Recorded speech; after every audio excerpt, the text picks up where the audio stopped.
What's going on, everybody? Welcome back to a new and exciting episode of the Viall Files. Is it Freestyle Edition? Yeah. Freestyle.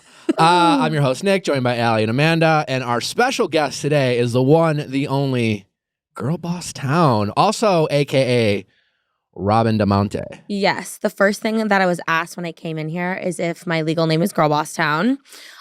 It's not, but if I wanted to do some sort of clickbaity YouTube to start YouTube, I might just legally change my name to GirlBossTown. You could do that. Like a food god moment. But no, either Robyn, GirlBossTown, GBT. I'm so happy to be here. It's so nice to have you. Yeah, you're my roommate's favorite podcast, so you're like the soundtrack of my house. Ooh. But I'm really, really excited to be here. I think you guys are amazing. What you're doing is great, and I can't wait to be a part of it. So for those of you who don't know who Robyn is, a.k.a. GirlBossTown, well, first of all, congratulations, Forbes 30 under 30. Let's give a... Yeah. That's pretty cool. You. That's a huge deal. Yeah. I was waitressing last December. This time last year, I was waitressing. So to go from doing silverware and rolling silverware to being on Forbes 30 under 30 in under 12 months is insane and such an accomplishment. But I feel like it's not just because of me. I have a really great team, and I think things fell into place the way that they did, but I'm very proud of myself. I mean, it was like mostly because of you. Yes, for sure. Yeah. Definitely. But Definitely. Teams come when you've already accomplished something. Yeah. I mean, I feel weird like talking about myself in a sense, but That's right. I can let the people know. It was 99% you. Thank and you. Now I'm sure you have a great team around you to help elevate you. But but I will say I have been seeing a lot of hate about Forbes 30 under 30 on TikTok. Yeah, is it true you have to pay to be on it? No. Okay. And I feel like maybe some people can pay to be on it. Hate? What is the hate? When there's hate about everything these days. People are like, I didn't know that there was 300 people on Forbes 30 under 30 and that there was different categories. All of these TikTokers are paying to be on the list, which is not the case. I had like an interview process back in like June. And then they don't even tell you that you got it. Like I woke up to an email asking me to join a Slack for the Forbes 30 under 30 honorees. And I was like, what does this even mean? And then I saw it. Like they didn't tell anybody. So it was such a surprise, such an honor. And I did not pay to be on it. And for those of the people who don't know what you are all about, give the people... what they want. Give the people a little glimpse into how you became GirlBossTown and what is GirlBossTown and what is all the great things you're doing. I mean, I could, but I feel like I won't do it justice. No, for sure. So last year around July, I was feeling super unfulfilled at marketing jobs where I was sending email marketing campaigns about health insurance. But I had been creative my whole life, and I had a podcast called GirlBossTown right after I moved home from LA, talking about pop culture, all things pop culture. That kind of died down because my last host left, but I still kept a social media presence for GirlBossTown, but not on TikTok. After I quit my job, I was going to go back to school, and I had 2 months of like open time, and I was just bartending during the day. So I started posting on TikTok about social strategy, creative development, and PR moves I would make for my favorite celebrities and brands. And then those celebrities and brands started reaching out, adding engagement with it, which grew an audience. But then they were like, okay, no, we don't just want to comment on these things. Like, we actually want you to do consulting for us. So on the back end of GirlBossTown, I do a lot of social strategy, creative development for brands and celebrities. And then forward facing, I do a lot of pop culture, hosting. So I do a little bit of both, but a lot of what I do is behind the scenes, and I kind of like it that way.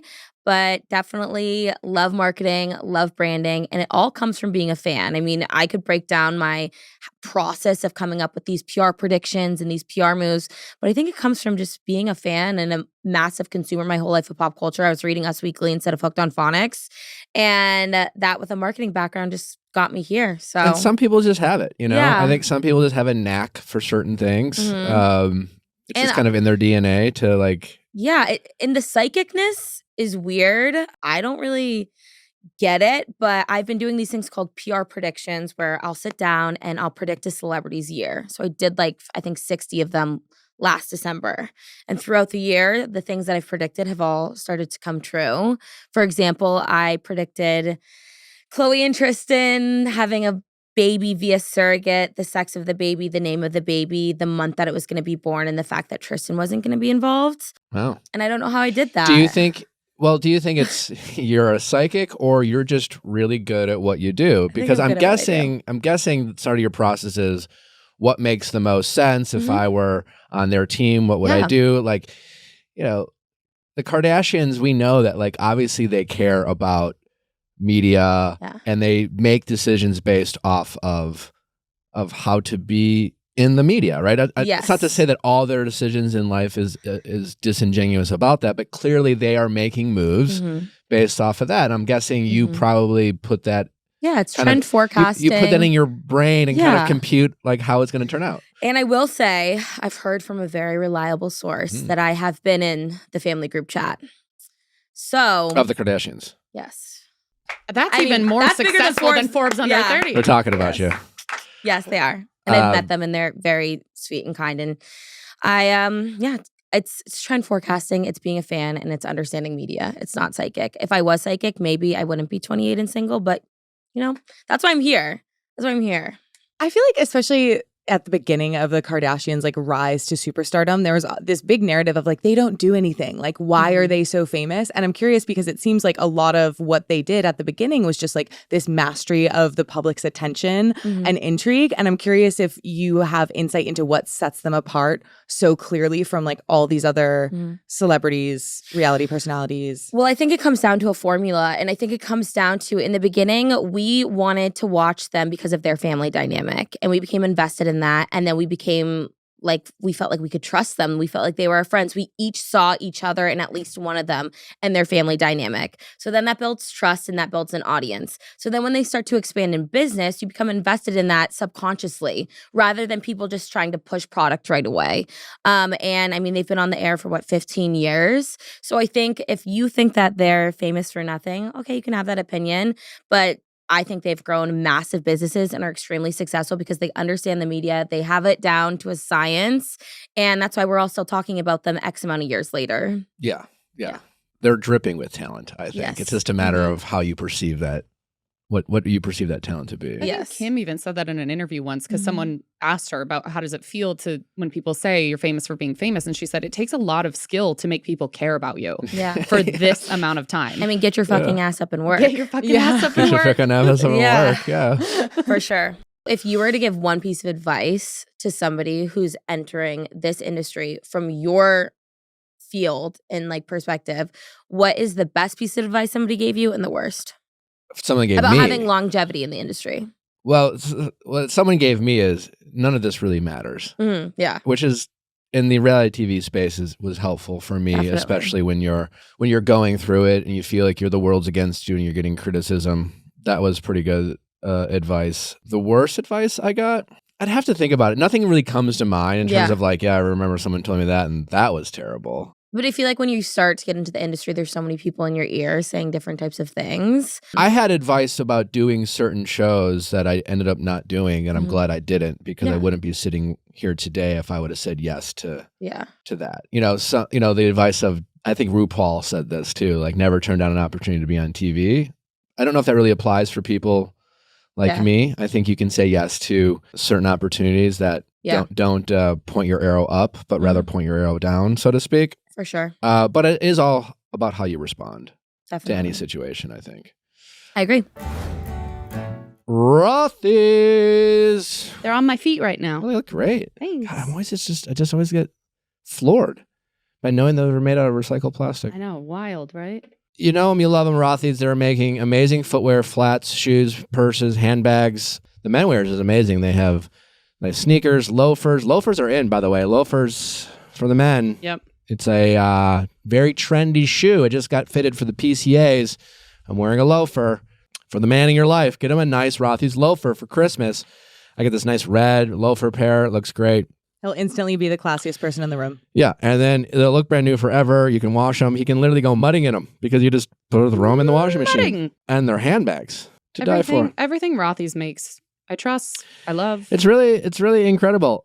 They were named best slip-on sneaker for 2022 by Self Magazine. They have durability, style, and comfort. The best part, comfort. No break-in period, no blisters. They just slip right in, and like a glove, they feel like they've been forming to your feet for years. Highly recommend getting Rothy's. Also, just get a perfect gift. It's a conversation starter. Be like, hey, don't even tell them what they were made out of. It's kind of cool. Have them put them on their feet first. Yes. Walk around and be like, did you know how they're made? Well, and that was the thing. I wasn't sure what to expect. I was really excited to get these, but when I put my foot in them, I was like, it's just a different feel than a typical shoe because it forms automatically. This holiday season, give the gift of comfortable, stylish flats. Get stylish shoes, versatile and durable, enough to wear all the time with Rothy's. Get $20 off your first purchase at rothys.com/VIALL. That is ROTHYS.com/VIALL. That's ROTHYS.com/VIALL. Article. Hey, it's time to upgrade that room in your house that you've been avoiding and do it with Article, whether it's the kitchen, the bedroom, the bathroom, the living room. Article has it all, even your outdoor sets. Hey, get some great prices on Article. Set yourself up for the summer season upon us if you're looking for some outdoor furniture, but whatever it is, Article has you covered. They have just a reminder, their mid-century Scandinavian, industrial, and bohemian designs are the perfect modern aesthetic look. They are available for shipping across all of USA and Canada, and it's free on orders $999 or more.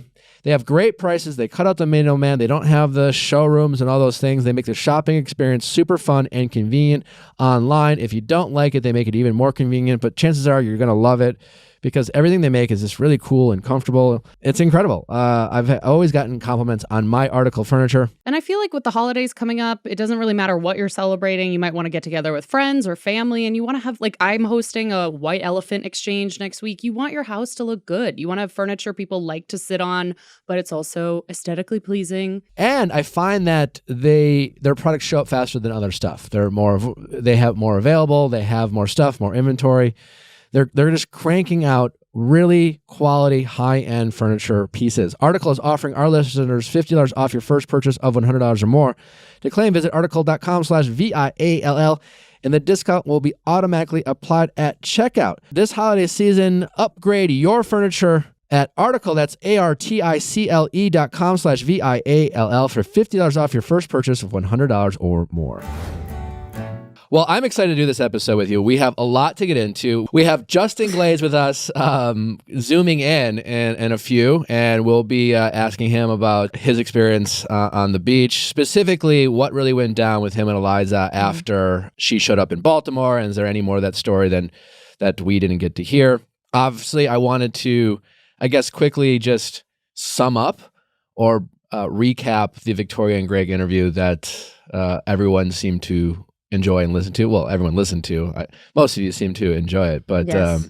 I empathize with both of them. I can put myself in both of their shoes. I've been Johnny before. I've been Victoria before.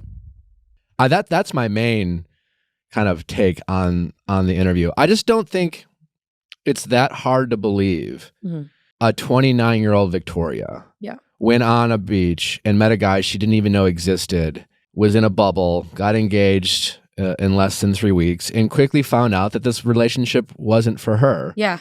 And tried to get out of it, but it was very difficult because breakups are messy. And it's also not hard to believe that a 25-year-old Johnny was resistant to wanting that relationship to end. And they both had to, once they left the beach and got into the real world, they both knew that, like, no matter what happened between them, they would have to face a live studio audience and be interviewed by Jesse Palmer and talk about, like, what's been going on. Yeah. And that's a lot of pressure for both of them. And I'm sure that both played a role in their decision. Yeah. I just don't think it's all that complicated or that conspiratorial. Is conspiratorial a word? Did I say that? Yeah, absolutely. Yeah. I really don't think that, like, Victoria's a smart person. That much I know. And, like, what was her big plan? If it was some sort of plan or, like, to go and to have something going on with Greg doesn't come, to, like, fake an engagement, and then she was going to break up with Johnny the whole time and then go to Natalie's birthday party at my house where there's a bunch of Bachelor people and hope that no one talks. You know what I'm saying? She was always honest with Johnny. Like, it was her big plan to, like, tell Johnny about Greg and then tell Johnny that she called him. Like, I know it's messy, but, like, what was the plan? But, like, it's messy, but take the cameras outside of it. This is happening in every bar in New York City, Boston, college. Like, this is a situation that happens daily with the cameras taken out of it. It's not this big, dramatic, like, telenovela. Like, just because cameras are involved and there was an engagement after 3 weeks. That doesn't happen all the time. But these are normal emotions and feelings that people go through every single day. But like I said, kind of similar to the Kardashians, people are so invested in it because they feel like they know these people, which is totally understandable and makes great TV, great ratings, and great podcasts. But at the end of the day, obviously, he's going to have a little bit of resentment towards her. Like when your ex moves on first, whether you're on after the final rose or sitting on your friend's couch talking shit, you're going to be a little like, ugh, like, well, that was fast, like all these types of things. But at the end of the day, I think it's very normal. And I think actions speak louder than words, and actions speak louder than Notes app apologies on Instagram. And if Greg and Victoria are going to work out, great. They're just going to continue doing what they're doing. And I don't think it's the end of the world. I think they both presented themselves great on the show. I think they both told their story. I was going to ask, did you watch the reunion of yes. Bachelor in Paradise? Yes. What like PR advice would you have given Johnny, and what PR advice would you have given Victoria before entering that environment? It's hard because there's a difference between like the public's perception of your relationship and what actually happened, which is at the point of the show. I think from a PR standpoint, they were both really defensive. Yes. And maybe that wouldn't have been my approach. But at the end of the day, if that's your real emotions, PR advice or not, that's how you're going to come off. I would say post-finale, my PR advice is to like talk less. And just like I said, actions speak louder than words. Like, don't be as defensive. If this is a real relationship between Greg and Victoria, that'll speak for itself.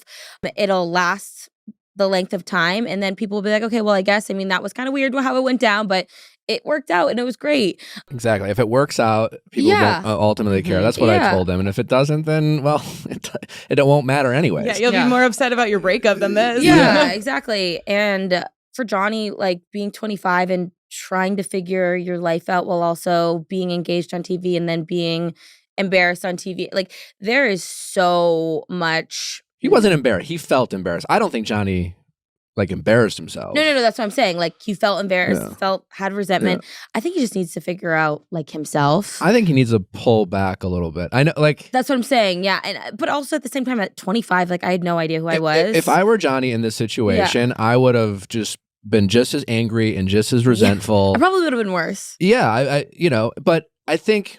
So, and Tyler went, his boy went on the Chicks in the Office podcast. That he did. That was a wild interview. And it's just, I don't know if you saw it, but, Tyler, Johnny's boy, Fran and Rhea were like, asked him like, hey, so like everyone's been asking you about the tea. Like, what's the tea? Here's the moment. What's the tea? And Tyler he literally goes, yeah. So like everyone's been DMing me about the tea. So anyway, so the tea is like, well, I've heard everything you guys have heard. That was literally what he said. So after all of that, Tyler goes on a podcast. They're like, all right, what's the tea? And he's like, so I've heard everything you guys have said, which is like, no, which was what we've been saying the whole time. If I may be cryptic, if he really had the tea, they would have aired what he said at the reunion. He didn't know anything. There's that too. Yeah. But he even just confirmed. He was saying the tea is there is no tea. Like, when people are like, the secret is there is no secret. And it's like, come on. He says that. And then he goes on to say, he does this like, well, it's just, it's just that we're all like family. And he gave this whole like. It's like nobody gives a fuck about that. Yeah. Sorry. It's like, all right. Well, I guess we're fine. We're family. Sure. And then he goes on to say how he knows that Johnny didn't call Victoria those names because they talk a lot, and he knows the type of guy that Johnny is. It's like, okay, I mean, listen, I get it. He's having his friends back. There's no problem with that. But he doesn't know with a fact. He's like, I know for a fact I don't know for a fact that Johnny did say those things. Yeah. I wasn't in the room. I do know Victoria was in the room, and Tyler wasn't in the room. So there is that. And where there's smoke, there's fire in a lot of cases, I believe at least. And I have very good friends who were in relationships for a super long time, and then when they broke up, and the girl can finally be honest. She's like, well, actually, this is what happened. This is what happened. You don't want to tell your friends and your loved ones a lot of what happens behind closed doors, especially when it's negative, in chances that things work out in the end. But I'm not saying either party's lying. I'm saying it's like... No, it just got messy. That's the thing. And like, what was Victoria just throwing wine glasses over the place while Johnny's just sitting there like, chilling, working on his rap career? Yeah. Like that on SoundCloud. Yeah, I mean, you know what I'm saying? They both behaved badly, and that was kind of the point. But then Tyler goes on to say how he knows for a fact that Johnny didn't say those names because him and Johnny like talk a lot. And then he goes on to say how that if Victoria is going to accuse Johnny of these things, she better have facts, because you don't go on national television and accuse someone of these things if you don't have facts. And my mind exploded. Like, I was like, am I taking crazy pills? I just like, wait, I don't know if people, like, just to like make sure people understand, this whole thing started when, and again, I understand where Johnny's coming from. If I were in Johnny's shoes, I don't know if I would have handled myself better. And I don't think anyone there was like, hey, Johnny, maybe you don't like want to like air this on a national television. Yeah. Like, you know, everyone in that environment is like, speak your truth, you know, get it out. That's the point of it. And fine, I have no problem with that. But Johnny came out on stage first and had a good 20, 30 minutes to share his truth. And that truth included, you know, comments and kind of assumptions and presumptions about Victoria's character and accusations that were enough that whatever Johnny said in those like 20 or 30 minutes to gas up the audience and like be sad and make his implications, that when Victoria walked out on stage, she was met with boos and people yelling out cheater. And I know that wasn't what people all saw, but like they edited in like some like, you know, like, of course. It was, like, it was and so silent. what would you do if you're, you know, like you can accuse Victoria of not taking the high road. She definitely did not take the high road. No. But like, you know, Johnny put baby in the corner, so to speak, and baby fought back. Yeah. It's just like Tyler saying she better have receipts. She better have whatever. I'm sorry. It's giving the sir, cutie scene. Who's interrupting her every like 4 words she gets out of her mouth of a story that he heard from someone who heard that something happened at the party. Like, where are your receipts? What would you do if you were being accused of cheating on national television? No, I was saying it's giving the cutie scene with Cole and Zeneb. Like, very rarely in reality TV can they find like the actual proof that something went down.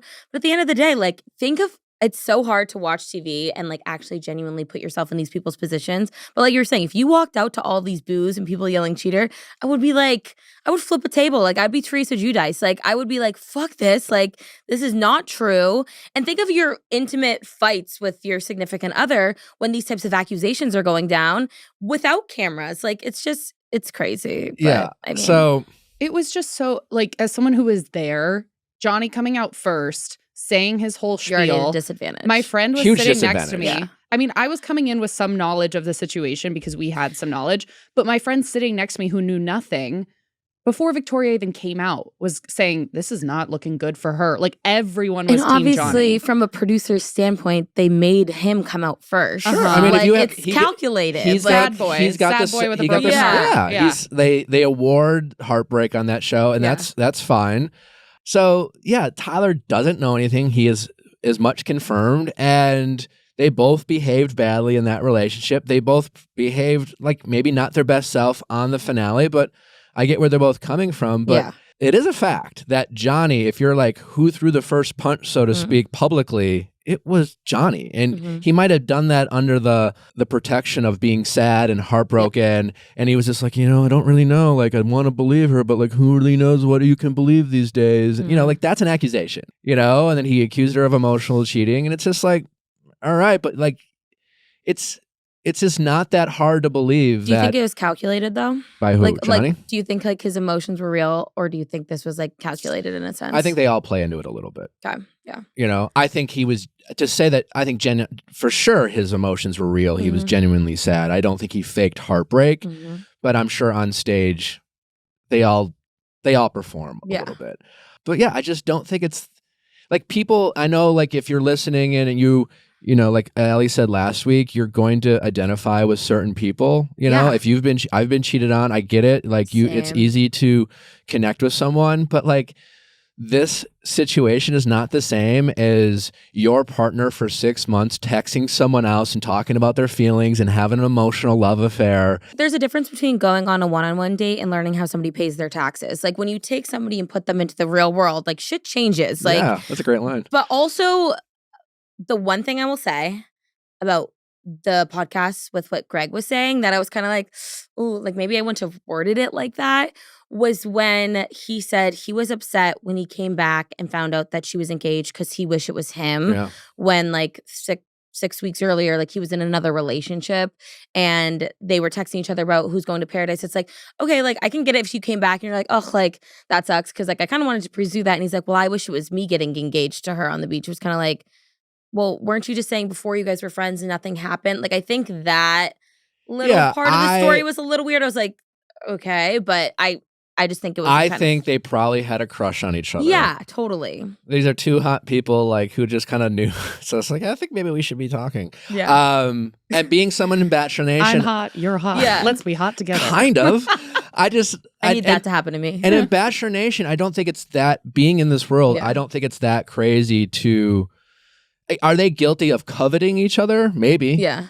But that doesn't mean anything was going on. No. And I don't believe that at all. And I don't doubt that Greg probably, once his relationship ended with what that was going on and she's in paradise, he probably thought the whole time, I hope she comes back single. Yeah.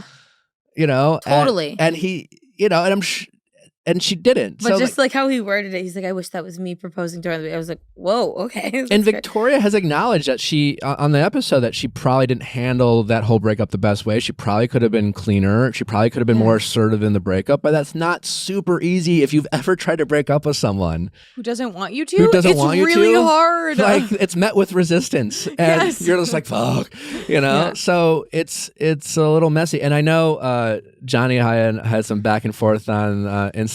I always hate it when people call it a feud. It's just like we had it. They're feuding! We had an internet exchange. Johnny did a Q&A, he got asked about if he would go on this podcast. He doesn't have to share any of the questions he's asked. He chose to answer that question for whatever reason. And, you know, it was like, what did he say? I don't know, like something about math or things not adding up. I think he said geometry. He said like hashtag geometry beach. He was like the math ain't Wasn't mathing. that like kind of implying that Geometry like the beach. word, like the story, I don't know. Yeah. Like it wasn't adding up. So it's just like, all right, so I just put it out there. Yeah. You're welcome to come on. I want to ask you questions. Made a joke about we'll let the other people do the math. Johnny posted something else. He did DM me. Ooh. I won't share exactly what he said, but it was, I'm paraphrasing, but it was like, you know, we both know you don't want me to come on for basically the sake of my friend Victoria. To which I replied, I have a spot open on the 12th at 9:30 in the morning. I'd love for you to show up. Mm-hmm. It should be in person. And he never responded. I mean, which is just, I think, kind of handling it wrong in a couple of ways. And this is no hate or whatever, but it's like to go against you and this podcast who gave her side of the story and gave her a platform, wouldn't you want to utilize that as well? It's up to him. But know? I think if I were Johnny's friend, I'd probably tell him not to do it. Honestly. Yeah, no, 100%. But for him to come at you for having her on and then not go on, it's just I saw kind it of like contradicting. he commented on one of my posts and was just like, thanks for speaking for me. I'm like, I'm just asking people questions, Johnny. You know, Yeah. He's done 2 other podcasts. It's like you're welcome to come and speak for and yourself. he's welcome to come on and speak for himself. I think that years from now, Johnny is going to have a different point of view on this story.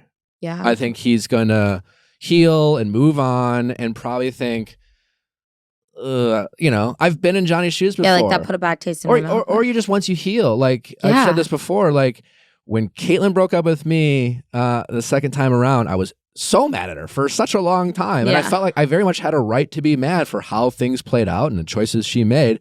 Years go by, I became the Bachelor. I can empathize with her situation a lot more. I have since thanked her multiple times, being like, thanks for doing it the way you did, because I wouldn't be sitting here if it 100%, didn't happen that yeah. way. So like, I think he's going to heal and move on. And I think he's going to look back and probably wish he didn't go after her or question her character, because Johnny didn't come on stage and say, he didn't talk about their fights. He didn't talk about their therapy. He could have easily said, because Johnny was like on these other interviews, I didn't want this to happen. I didn't want it to get messy. It's like, you didn't take her call. You acknowledge that she called before the finale. You know, I presume to try to like, you know, avoid that. Yeah. And that's fine. You didn't have to. You're upset. I get it, you know, but he didn't say, hey, I don't know what happened between her and Greg, but I can say that we had our own problems and it was really messy, and we even tried to get therapy and we just couldn't, you know, like he didn't focus on that side of the story. He focused on, you know, what he focused on the worst case scenario of what it meant for Victoria to move on quickly. And that's fine to express himself, and that's how he felt, but that's not him trying to avoid a messy. Yeah, I will just say one thing. I feel like this is kind of a weird analogy, but sometimes my sisters would take my clothes.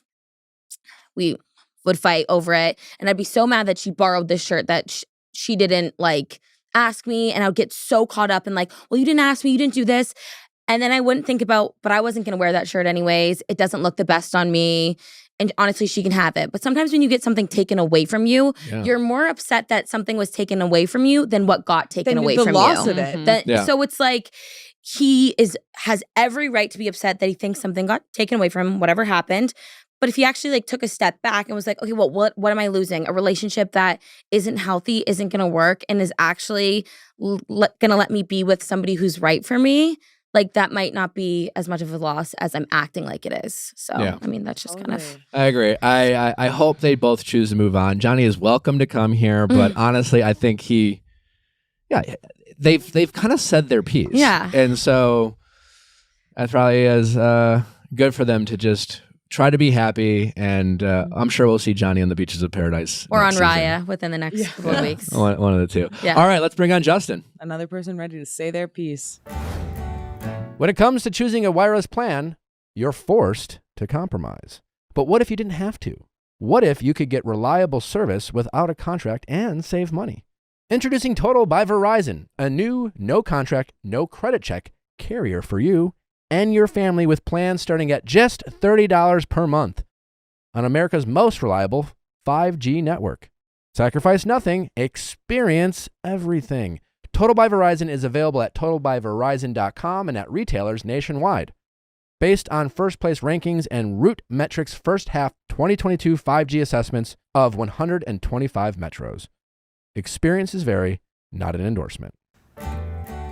Why is it that when you're trying to buy gifts for someone, every idea you have about what they enjoy, their taste, immediately leaves your brain, and you are left flailing, wondering what you can get for someone that is going to be unique, that's going to be nice, that they're going to use, that they're going to enjoy?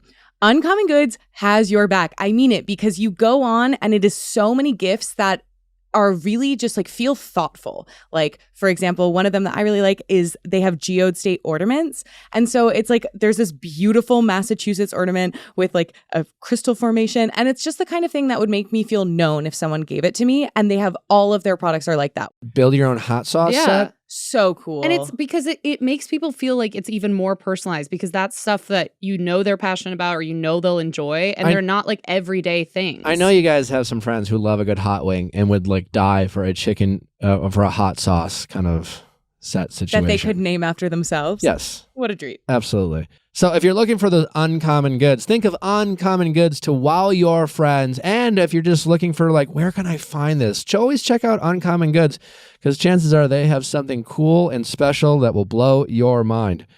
Uncommon Goods looks for products that are high quality, unique, and often handmade or made in the U.S. From art and jewelry to kitchen, home, and bar, Uncommon Goods has something for everyone, not the same lackluster gifts you could find just anywhere. To get 15% off your next gift, go to uncommongoods.com/VIALL. That is uncommongoods.com/VIALL.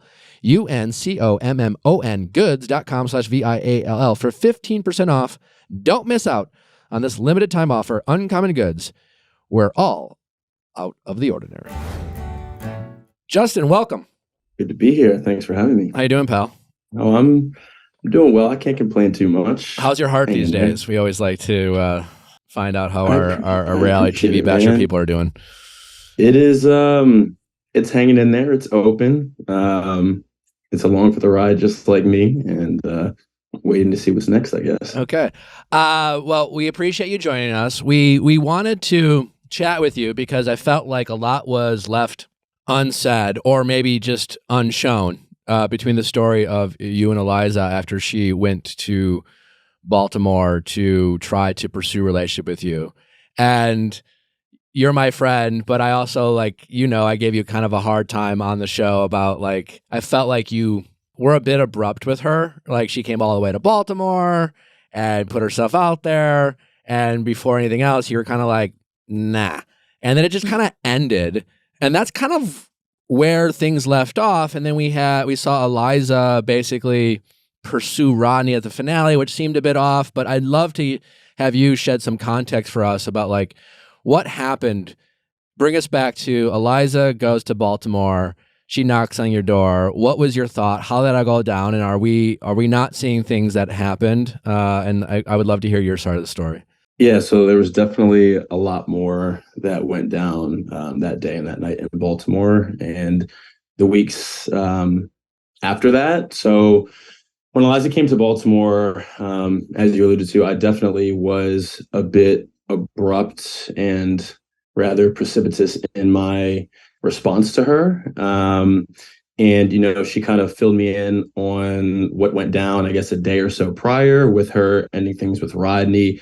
And so in that moment, as we saw, I literally hadn't unpacked my bags yet. I hadn't talked to my parents about anything that had transpired in Paradise. I was still processing everything. And so I admittedly, was quite guarded and wasn't necessarily as open as I probably should have been to the idea of, rekindling things, because as we know, it was only, 2 or 3 days prior to that, things had ended with us in Paradise. And so, in that moment, I think because it was still fresh, her showing up at my door, I was in kind of protect and defend mode for, my heart and what I was feeling in that moment, because, obviously I was hurt by the rejection of being dumped, now for the second time. And, her showing up was kind of a reminder of all that had just transpired a couple of days prior. And so I was in this mode where it's like, no, I'm skeptical. I don't trust the situation. I'm going to protect myself. And in doing that, I let pride get in the way of, potentially opening back up to her, in the front end of that conversation. And I was just dead set on, I can't allow myself to go through this again, because, as I had explained to her in just my last relationship, I was in a scenario where, this person wanted to walk away from me every time things got tough. And anytime there's any adversity, it was, I'm out of here. And I was the one who was always hoping to have that conversation, to bring it back in. Like, let's talk about what we actually want. Do we want to be together? And it was just so easy for this person to kind of walk away and come back. And I told Eliza, I didn't want to keep putting myself in that cycle of allowing people to choose someone else and walk away, knowing that Justin's going to be there when they come back, when they've made their mind up, right? So I had all these things going on in my mind. My previous situation and the situation with Eliza, it all got kind of convoluted, and I was defensive. And I didn't, like I said, allow myself to kind of open up and put myself in her shoes and see how grand of a gesture it was for her to come back to Baltimore. But that conversation was about 3 or 4 hours. And as we, went back and forth, and I got to understand where she was coming from, and she kind of understood where I was coming from, I became more open to the idea of trying things out. And, what I told her is that I was still very skeptical of situation, because, I'm not dumb. I know how great of a guy Rodney is, and, America loves him, right? And so I knew going into the situation that I was potentially going to receive some backlash for being the one to come in and potentially interrupt, a great thing that they had going on. And I was willing to endure all of that, for the sake of pursuing what I wanted, and that was Eliza. And so it kind of hurt me that she wasn't necessarily able to block out, the noise of everyone in the house and America and everyone wanting them to be together and kind of go with what she wanted. But I did empathize with her, because I have, a tendency to, kind of go with what people want to do instead of what I want to do as well. And, we kind of landed on, okay, let's, cameras aside, I didn't want to feel pressured into making a decision with the cameras in my house. I wanted to see if we could really make this work in the outside world. And so I told her that I was willing to take it day by day and see if we could really give it a shot. Did you guys, did she leave after the cameras left? Did you hey, I'll call you later? Or did you guys keep hanging out, or what happened after that? Yeah. So after the conversation, when we kind of got on the same page of we're going to give it a shot in the real world, cameras wrapped up, they demiked us, and the producer that was there, she was like, all right, we're really rooting for you guys, and we don't usually do this, but we're going to give you some off camera, off mic time. And at this point, we're literally, we're sitting around chit-chatting, laughing, eating Sour Patch Kids, having a good time. And they were like, okay, we got to film the scene of, Eliza walking down the street, whatever. She came back in, and they were like, our flight doesn't leave until, call it 6, 7 o'clock, whatever. It was an early flight the next morning. So they were like, if Justin, if you and Eliza want to hang out at your house, just don't go out in public. You can't be seen, but we want to give you guys the night to just hang out, get to know each other, enjoy each other's company, and just bring her back, later tonight. And so that's what we did. Did she spend the night? No, I took her back at around like 4 in the morning. 4 in the morning. So. Okay, sure. Okay. Well. Yeah. So what were you doing until 4 in the morning? what are you Eating guys Sour into? Patch Kids. Yeah. No way. So we were a little disobedient. I had to take her to my favorite ice cream place in Baltimore. I had to. So she stayed in the car. I ran over, got some ice cream, came back, and we honestly were just chilling, watching movies, talking, getting to know each other. And it felt weird. It felt like we were like breaking rules because it was the first time that we were able to just kind of be with each other with no cameras, no mics. And it was great. It was very natural, easy, and it wasn't awkward. We kind of picked right back up where we left off in Paradise, and it gave me a lot of hope that, okay, this is our first taste of real world Justin and Eliza, and it felt good. So I had hope that potentially, despite the distance, her being in LA and me being in Baltimore, did you guys hook up, round any bases? Anything happen other than watching movies? Any shenanigans? Oh, Nicholas. No, I mean, we had a good time. No. Wink Okay. if... When you're watching the movie, sorry, what was the what movie? What was the setup? Like, where were you? Were you sitting? Were you touching each other? Yeah, So did you watch a movie you've both right seen already, or behind me. was this a new movie you were interested in watching and paying attention to? So it's crazy. We were actually, this is going to sound so weird. Okay. And I actually was super pumped that she was into this. I love animals. And we were like scrolling through Netflix trying to find something, and we couldn't find a movie that we were both interested in, or one of us hadn't seen it yet. And we came across, I forgot the name of it, but there's like, I think it's called Baby. It's something about like baby animals. It's kind of like one of those Planet Earth nature movies that Was like Morgan documents. Freeman narrating Yeah. it? Exactly. It was literally Barack Obama narrating it. Oh, okay. Oh. Barack Obama was the soundtrack to you guys hooking up. I forget the name Doesn't of it. matter. All right. but Anyway, so you yeah, guys it's were one of those watching like nature. animal documentaries, Okay. and we were literally just watching that. And it was great. All right, and but we were so- literally like right here. There's a TV in front of me. We were on the sofa. What here. happened? But we next? were very comfortable, very cozy. And again, it felt. How'd you leave it at 4 in the morning? Yeah, I dropped her off. We had talked about, plans for hanging out, and she did, in our conversations, that night, she was like, hey, like, I feel like you were kind of playing a little hard to get for the cameras. Like, what was up with that? And I was like, no, like that was, my genuine response was that I didn't want to feel pressured into giving you like this astounding yes to kind of jump back into your arms, because how I was feeling, at that point in time, I thought was valid. And I let her know that, I'm a bit of a realist, and, I was skeptical, and I wanted to see if this could work in real life, cameras aside. And so, that was my answer. And so we left with making plans of, okay, well, I'll come out to LA to see you. We're going to talk, we're going to do this, do that. And, I even asked her, if I had given you a yes on the spot, what do you think our next couple of days and weeks would look like?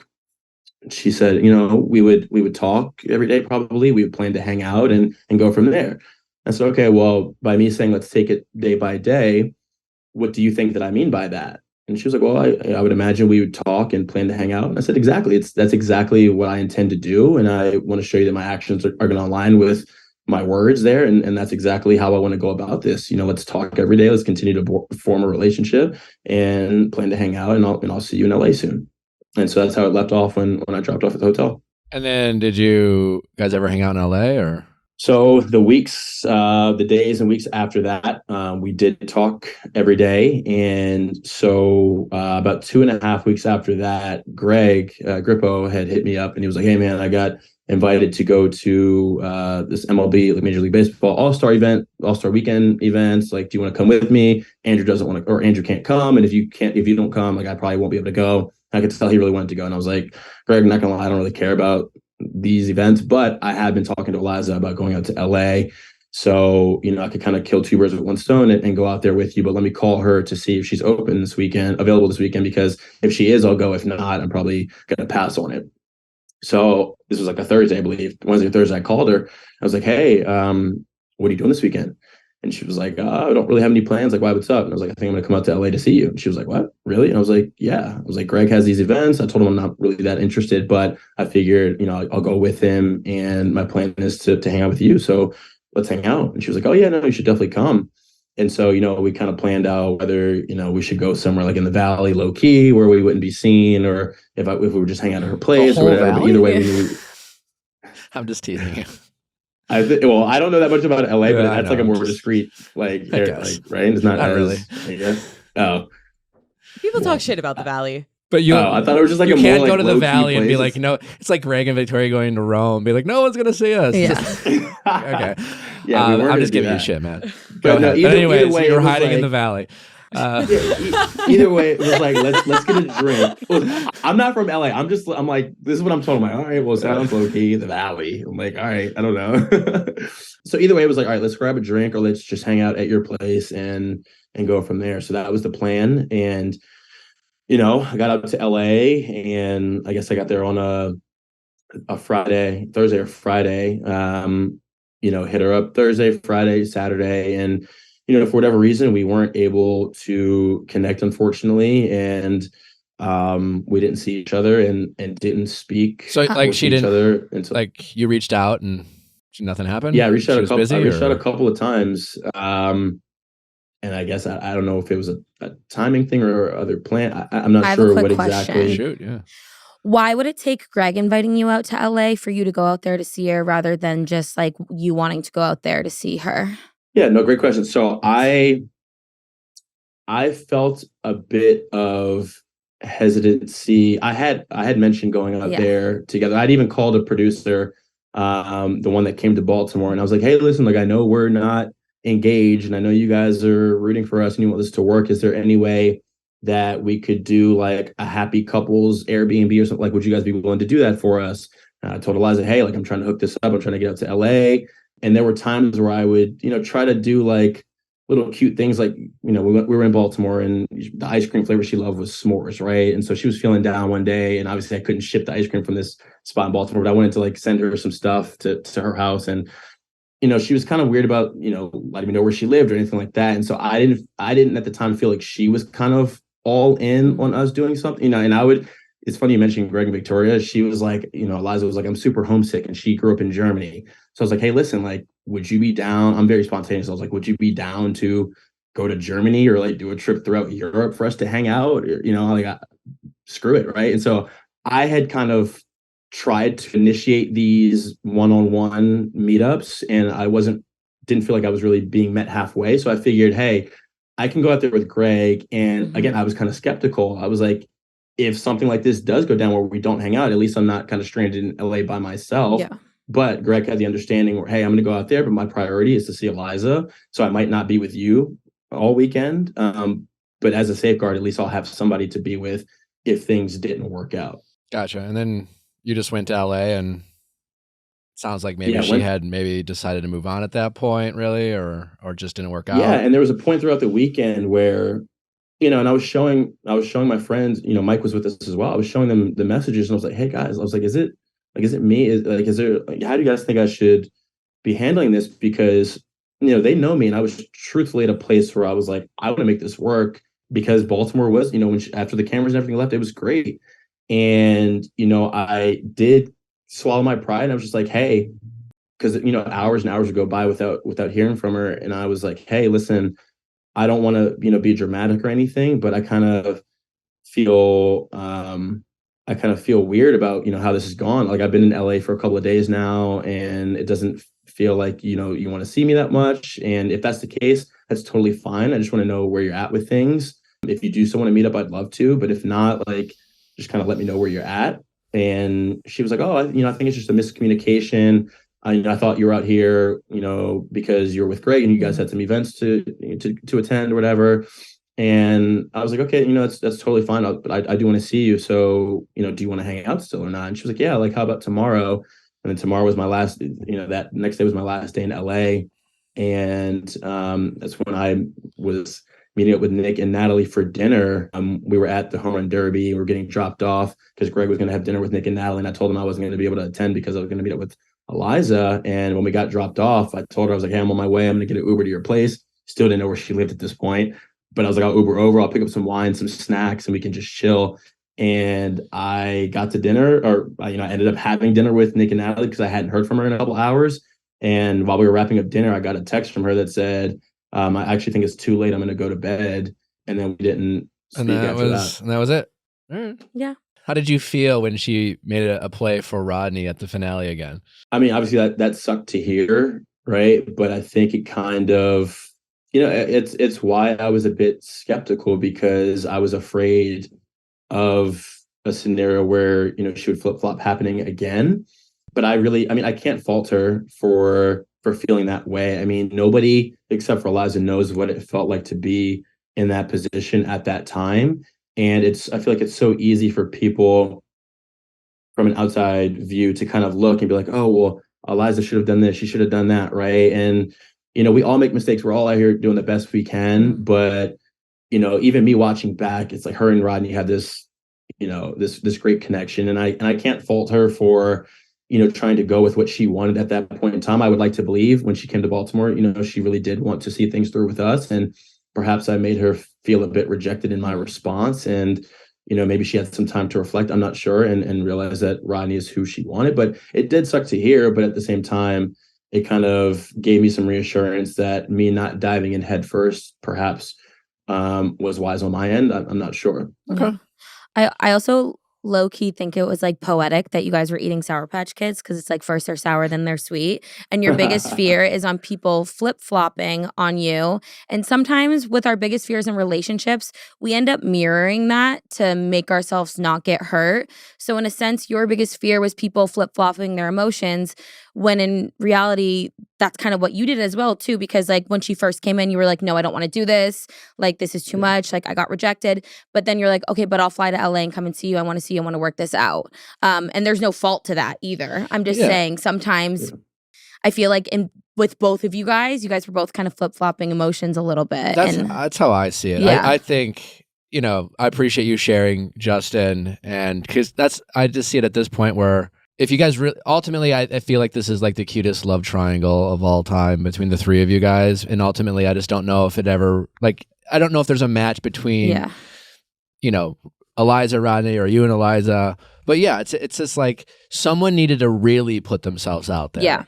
Yeah. Not hedge their bet. And everyone was kind of hedging their bet. And if there was a chance for anyone to really do that, someone had to be, you know what, I'm going to say yes to this, even though I could get hurt. Yeah. Even though, maybe this is not an equitable situation. I'm going to respond. I'm going to do this because you said that. Yeah. And I'm going to do it this way. And, I think that just shows that maybe no one was really, it wasn't going to work out, I think. I think maybe you can leave with some solace that it played out the way ultimately it was going to with the three of you. Yeah. Maybe. I don't know. Yeah, no, I mean, I totally agree with that. And, for me, it's a constant battle of, being selfless and also knowing when to be selfish. And it's like, it's almost like, at what juncture does being selfish in the pursuit of love actually inhibit you from finding it? And I feel like in Baltimore, I was being very guarded and selfish and like, no, you broke up with me, you chose Rodney, and I'm not faulting you for that, but you have to understand how I feel instead of, I was very closed off instead of allowing myself to take a second to realize, okay, Justin, if this is something you still want, forget all that, put it aside, swallow it. And like you said, just lean in and go for it. And, that's not what I did. And, we saw what transpired because of it. And so, again, not once will I ever fault Eliza for, any decisions that she made. I know how tough of an environment is. And, Eliza is a sweet person. I have nothing bad to say about her, right? It's a very tough situation she was in. And, perhaps she needed me to be more direct in that situation to give her that assurance that I was serious about it. And because I wasn't, what happened. Yeah. All right, man. Well, I appreciate you jumping on here and giving giving us some more insight into this story. And I think it's all going to work out. Yeah. Yeah. Yeah, man. We'll all be okay. I appreciate you. Are you? Do you think you'd go back on Paradise? Oh, I'm done. I'm done, man. I don't think I mean, yeah, I just don't think I have it in me anymore. Never say never, but at this point, it would take somebody very, very special that I haven't had the opportunity to connect with in real life. Who knows? Maybe one of Zach's ladies. Yeah, who knows? Yeah, you never know. But at this point in time, I'm going to give you a 99%. 99. So, all right, we'll see you there. We'll see you. Yeah, right. That 1%. We'll see. All right, buddy. I appreciate it. All right, appreciate you guys. Take care. All right, see ya. Do you have any final thoughts on this? I think that something happened between the time that she left Baltimore and the time he got to LA. I feel like there's a little bit of a missing missing piece to that story. But exactly what you're saying. Like, it's like nobody was fully being like, look, like, I'm down. I want to do this. Nobody wanted to put their neck on the line. And like, I maybe wouldn't have either because I'm always afraid to get hurt. But I mean, yeah, it is what it is. From a girl's point of view, if I was talking to a guy, I flew to Baltimore. With cameras. With cameras. I did that. And then the only time he came out to see me was for the home run derby. I would be like, okay, like, I would kind of be like what she said too, like it was a miscommunication. I'm like, oh, I thought you were out there with Greg, probably passive aggressive in a sense. But it strikes me as the communication issue, or they're misinterpreting things. Because again, even like we heard the story of you guys being out to dinner, he's in his mind waiting to hear from her. He doesn't even know where she lives, so it's impossible for him to come. She might get a text saying, oh, I'm at dinner with Nick and Natalie, and she's like, well, fuck this. I wasn't even invited to dinner, so I guess. Yeah. I'll go to bed. Yeah, totally. And I think if I'm Eliza, like you fly out there, I would probably just be like, you know what? Maybe this isn't worth it. No, exactly. 100%. I would be like, I'll take my s'mores ice cream to go and get the fuck out of here. Like, no hard feelings. And Eliza had pointed out, like she, whether you agree with her or not, she wants someone to chase her and she wants someone to make that grand gesture, and Justin did. And that's what I think we all agreed at the time. That's what drew her to Justin. And maybe that's her regret of kind of playing into the moment rather than like, who do I have the best chemistry with and who might I be most compatible with, et cetera, et cetera, et cetera. I don't fault either party. Like, I think it just wasn't meant to be. All right. Moving on. Yeah. Well, I think in terms of like relationship timelines, so the Good Morning America Amy TJ situation has been, I think, captivating the nation. For anybody who's not fully up to speed, co-anchors Amy and TJ on Good Morning America, the third hour, have been there. Basically, several photos were released of them holding hands in Ubers. He had his hand on her butt by the car. Like the photos that indicate not just a relationship, but like an ongoing kind of very lived in one. He tapped it a few times. Yeah. I mean, literally, not came out wrong. That too. But so, and so people were, and both of them are married, although they have since sort of revealed that they split from their spouses. There's a lot of kind of questions going on about the timelines of this, of like when was the separation from spouses versus like the two of them actually getting together. And most recently, as we were recording this episode, ABC has decided to pull them from the air for now. Allegedly, for now? While they deal with the situation. So they won't be hosting GMA 3. Correct. It is not known who will, but for the meantime, they will not be. But they're not fired. No, well, so the ABC president was saying that they didn't technically like violate company policy, but it's still drawing a lot of attention that they think steals focus from like the serious work that they're doing. When they were like, we can't handle the gossip in the hallways, like it's affecting workplace culture. Sure, yeah. I had the pleasure of being interviewed by TJ and Amy when I was promoting Don't Text Your Ex Happy Birthday. And I wrote Amy like a personal note and hoped that she would read it. So maybe. What was the note? Oh, it was just like, hey, I'd love. Your co-host is cute.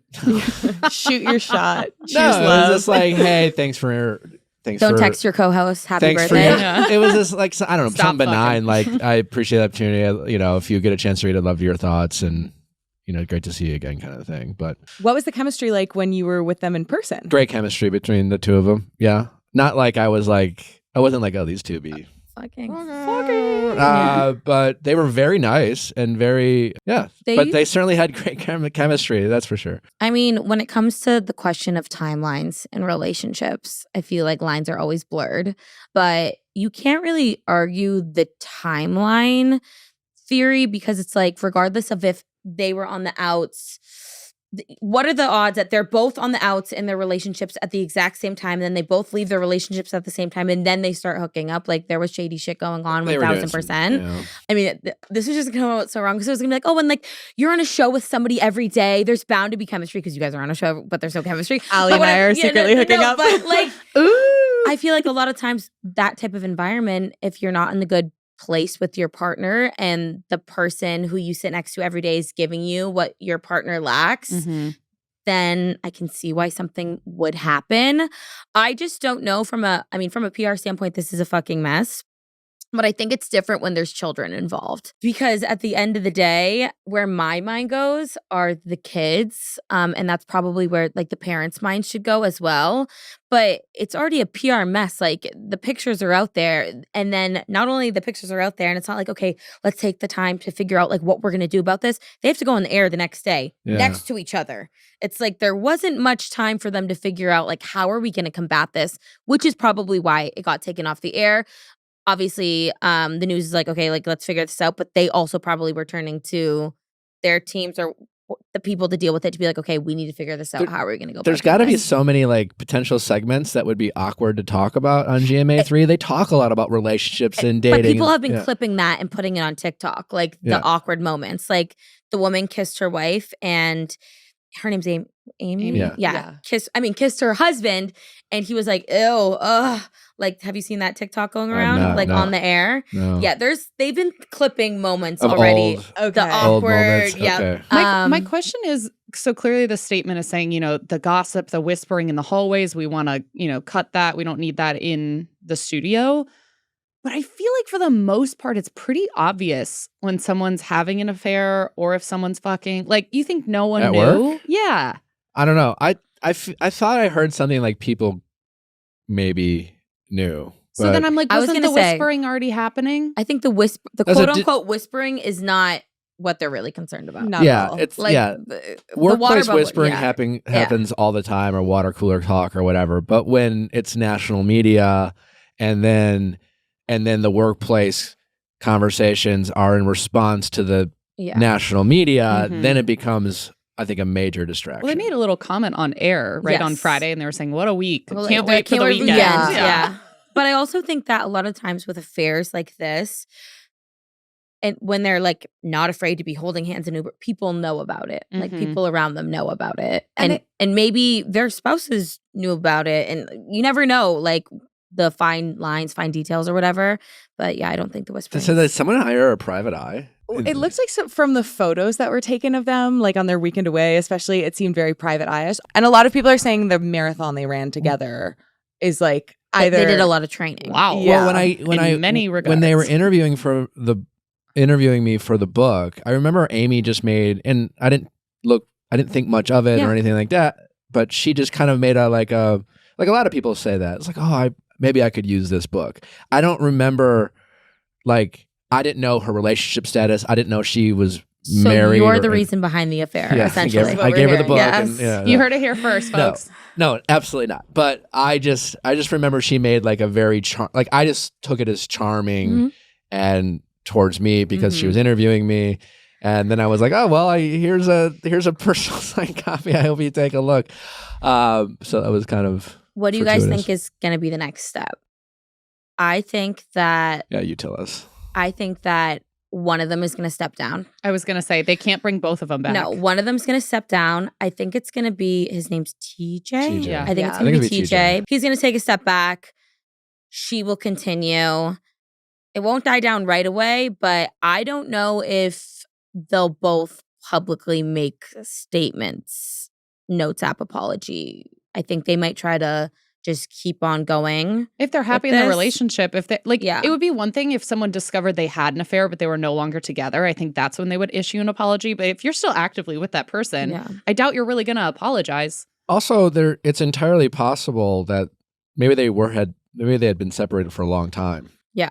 Mhm. That does happen in these Especially type of when situations. you have kids, Yeah, you when know, have if you kids. know a relationship Yeah, isn't because even working. just like legally, like it takes a while for Yeah. like separations. Like and Morning things Show, like that. Jennifer Aniston's Yeah, I was character just wasn't, they had an arranged marriage, so to speak. But I think he'll step back, and I think he'll make a statement about stepping back, but it won't give all the details. And that it will we be want. more about him stepping back. him stepping back because he doesn't want to be a distraction for the Exactly. show. For and the real news that the they real news that cover. they're covering, Yeah. et cetera, et cetera. And then how does he make it back? He has to go somewhere else. He has to Yeah. leave. He has to leave ABC News altogether.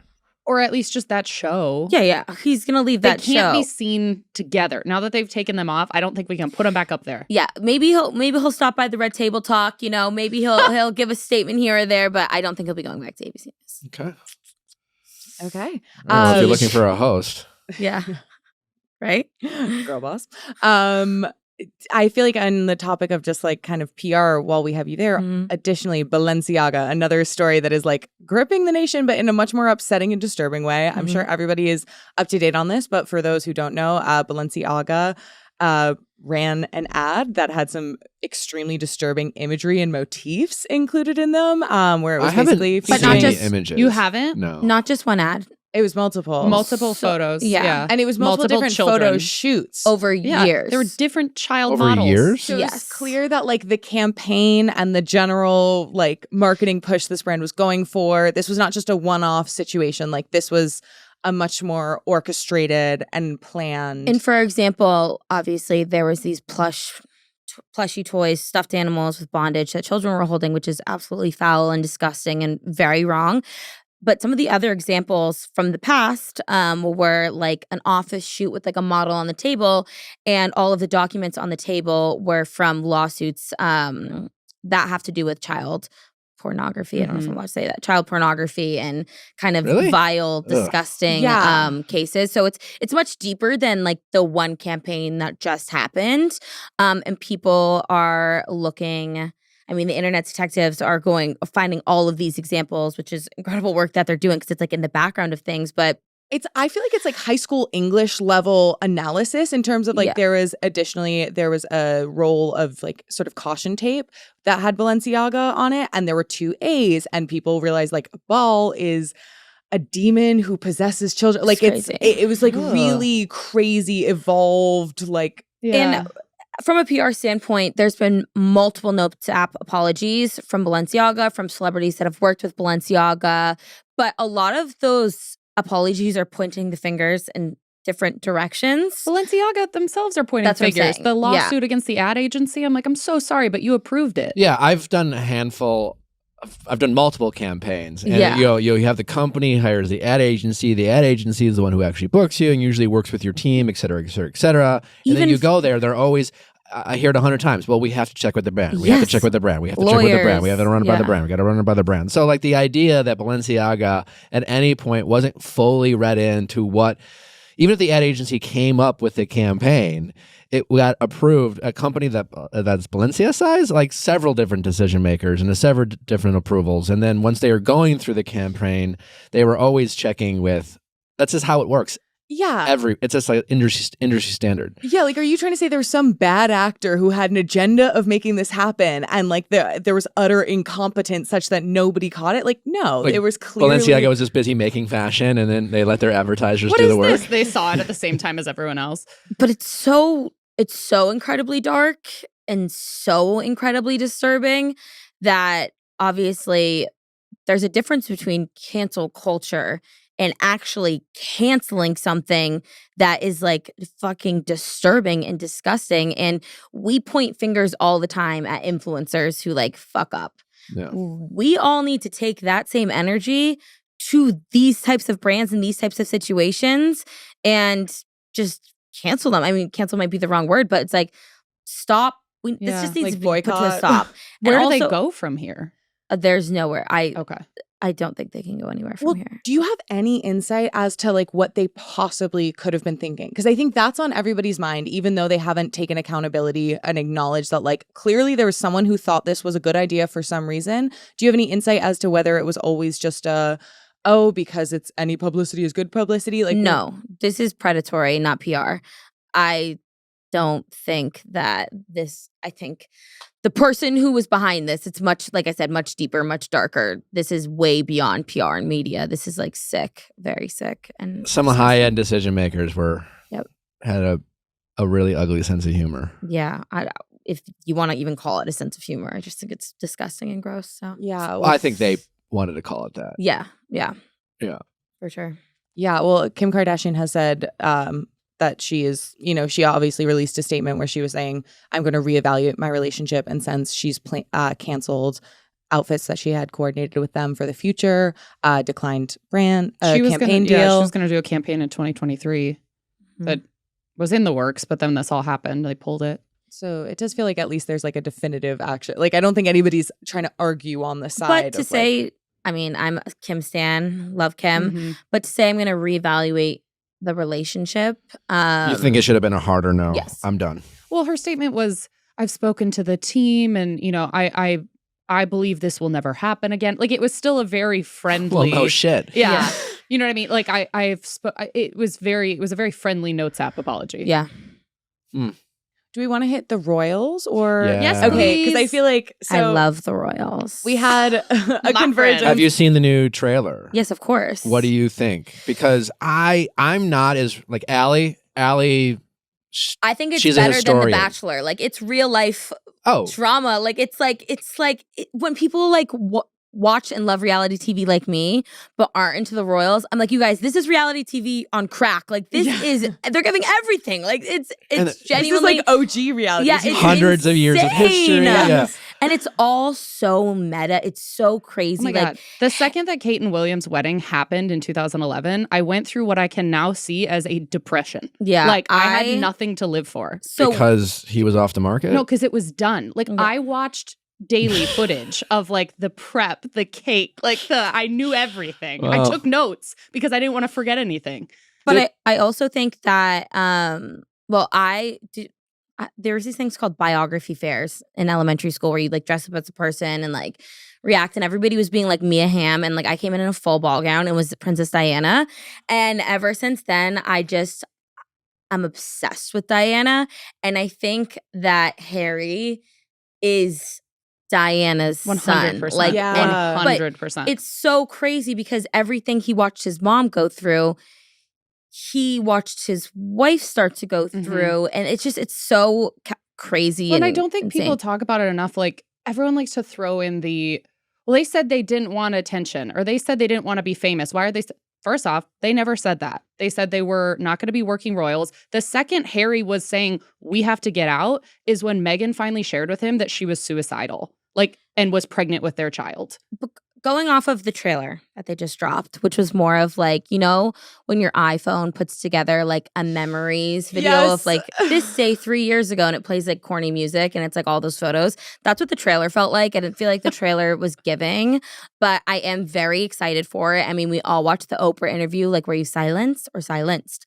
So I'm excited. I think it's going to be great, but from the terms of like a PR standpoint, being like, okay, you didn't want to be in the public eye, now you're doing Netflix, Disney, the Viall Files, like they're doing everything. God, I would die. Yeah, but I thought they're gonna be famous regardless. I know far less than you two do, and I watched the trailer in anticipation for us talking about it.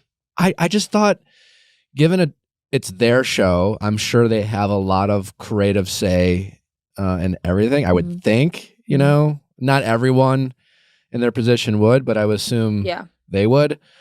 I just didn't think, even in the trailer, they came across as that likable. When her line, when she's like, it was like, well, if you want to hear a story, wouldn't you want to hear it from us? So I will say, like, I'm nitpicking, but she has control over it. I would have thought they would have been like, they could have come up with a more likable trailer, like a little for bit it. more humble, or like Yeah, it just, I don't know. And again, I know I'm not taking. I don't have a skin in the game. I don't really. I mean, have a preference. They seem like great I'm people. not the biggest fan of her. Okay. I never really have been, but I love Harry so much. And I think so if she makes him happy, what is it that you don't love?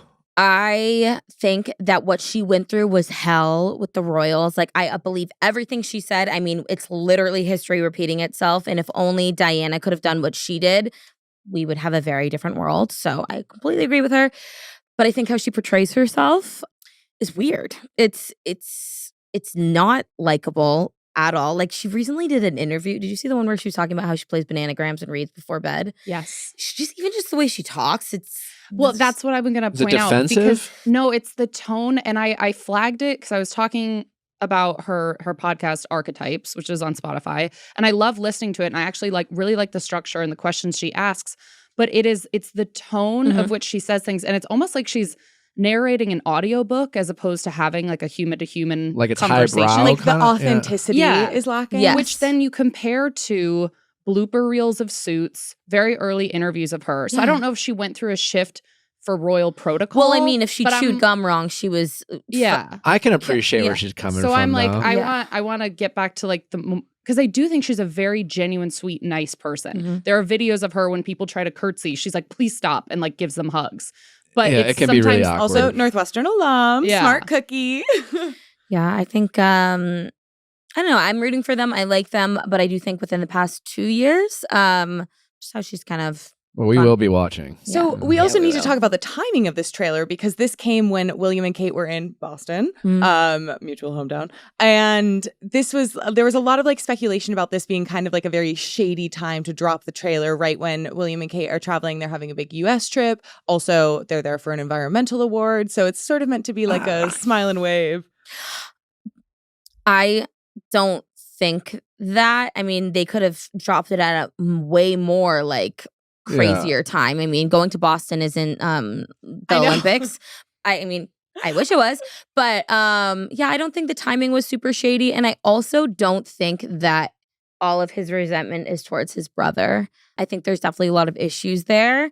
But we saw them come together for the Queen's funeral. And I don't know. I think they have their brother issues, like as anybody would be in a royal situation. But I don't think it was calculated in a sense against him. But also, I think Meghan and Harry are heading to the East Coast this week. It comes out on the 8th. Like, there's certain things that have to be timed. I feel like they're traveling all the time. When are they going to fit it in? You know, I think that's the point. They can't operate around their schedule all the time. And the one thing I would say to like play devil's advocate about their timing, they like shut down all of their, like, for example, the Archetypes or the Archwell Audio website. After the Queen passed, they shut it all down. It literally was just stuff about the Queen.